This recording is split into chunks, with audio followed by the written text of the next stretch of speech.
We all need these public lands and the grazing and their multiple use. We've just got to fix some of the impacts that some of these management plans, they were unintended consequences, but they're very real consequences that we've got to find the right solution for.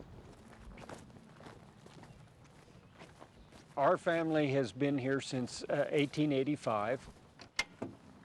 This particular property was settled in the early 1880s, late 1870s in there by some of the original settlers.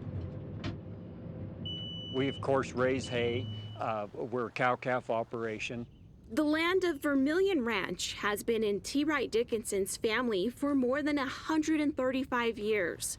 His ranch is dependent on the most precious resource flowing in the Green River. But nearly 6 decades ago, the dynamic of the river changed forever. Standing more than 500 feet above the canyon floor, the Flaming Gorge Dam was completed in 1964. There were consequences when the reservoirs were created. The system is no longer natural. The Green River behaves differently, and the native fish are paying the price. In an effort to help endangered species of fish, the Bureau of Reclamation started artificial releases of water at the dam back in 2006. But that operation has had effects that were not intended. This all used to be a hayfield at one time. We've lost in this area probably about 4 or 5 acres. The sediment-hungry river is stealing T. Wright's land.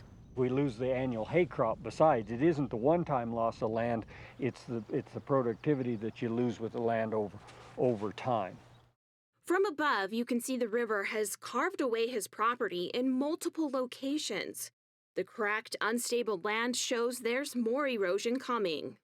The impacts are being felt by the fishing businesses, the farmers and ranchers, the folks along the river who are losing property and losing stability of their businesses.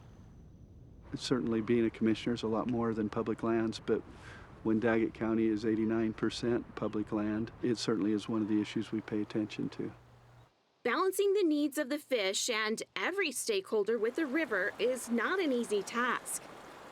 Jack Lytle is a Daggett County commissioner. There really wasn't anything for the economic impact of those change in flows. So we're trying to bring that thought to the table to say, hey, is there some stuff we can do or figure out some funding sources that will help these guys that are kind of paying the price for those fish to get recovered? Jack says he wants both the government and businesses to take responsibility for their actions on the river. You look at what the private landowners, the ranchers, the farmers, whether it's sweat equity or cash that they've done to make these fields be productive, and then to see that going away when there are ways to physically help that bank become more stable and not have that loss. It's not an insurmountable thing, but it does take money. This year, the Utah legislature passed HCR 1, a resolution to support the Green River stakeholders and reduce the adverse effects of Flaming Gorge Dam. Jack and T. Wright both have confidence it's going to help. Every person that's involved is a partner in one form or another, especially from an agency standpoint. And then the public has an interest in it as well, and we have a responsibility to serve them. We hope that that's going to create the catalyst that we need to bring both the state and federal agencies together. T. Wright says the impact from the high flows are not sustainable for his property, and they have to find a way to mitigate the effects. That's the ultimate solution, is get the non-natives out of the river and get the river back in balance. We've got to change the recovery program so that it works for all of us.